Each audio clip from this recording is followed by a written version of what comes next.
Hey, fifth period. So I am looking at lesson 3.1, and I have our personal math trainer open, and he gives us some really great examples here. So Ralph opened a savings account with a deposit of $140. So I know the problem you have says 100, but you guys can figure that out mathematically. Okay, so he opens the account. So my first number is $140. Okay, so that's how much he has um, at month zero. So this is even before he spent any time with his money sitting in the bank.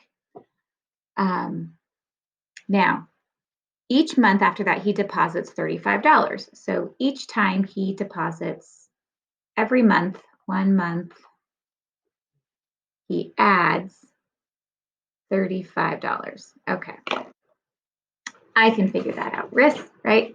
So at month one, he would add $35 to this. So plus 35. At month two, he would add another $35. So, and this is going to be consistent each time.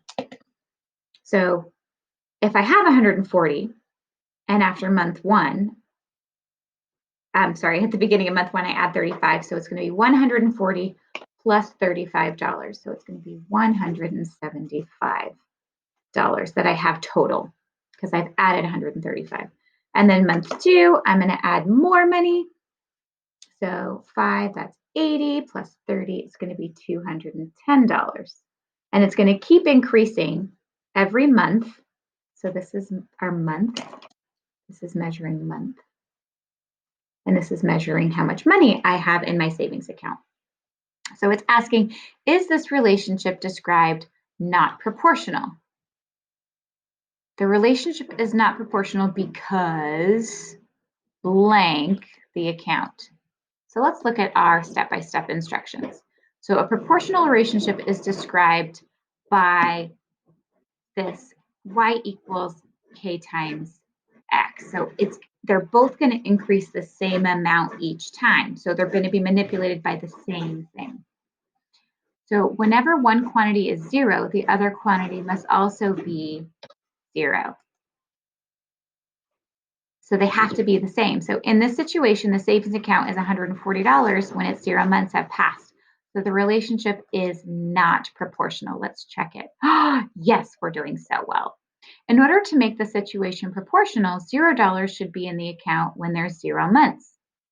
So the change in the situation that Ralph will have when he opens the account with $35, right? Oh, sorry, with $0 and $0. And then he puts $35. Let's see. Yes, we did it right. Good job. All right. I'm super excited. The problem with Ralph, so let's look at, and this is number 7 in our books. Oh, I'm sorry, it's number 9. So this is number 9. So why is the relationship described as not proportional? Because the account, so this is A, the account had a balance before week 1 or month 1. I'm sorry, it's month 1. So that is why it is not proportional. So because the account had a balance to begin with. Now let's look at B. B is asking, how could the situation be changed to make it proportional? Okay, well, Ralph could open the account with no money and then put $20 in every month, as opposed to the 20.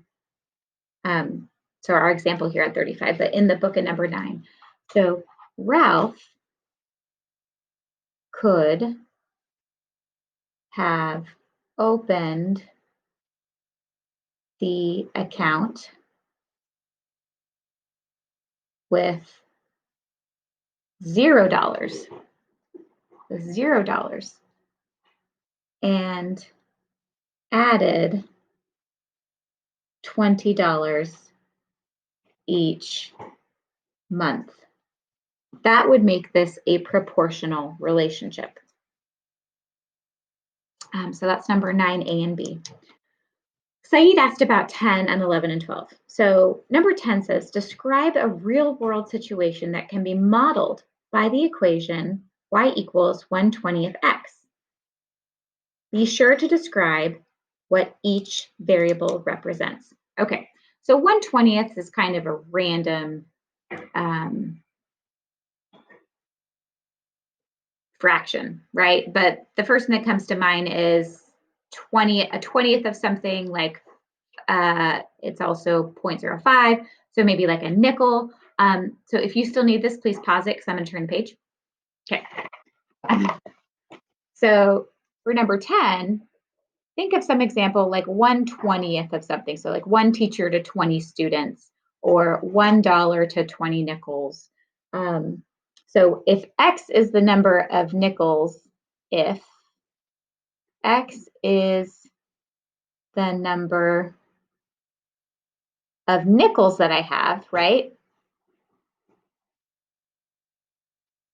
You know, a nickel is the coin, right? You got that?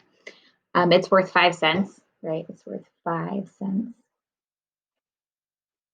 Then this proportion can tell me how many dollars I have, right? So Y equals how many dollars, and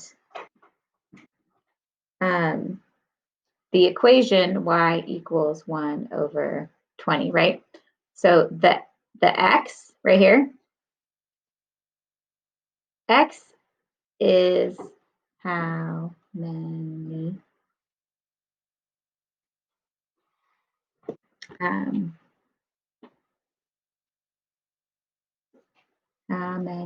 nickels I have. Cool.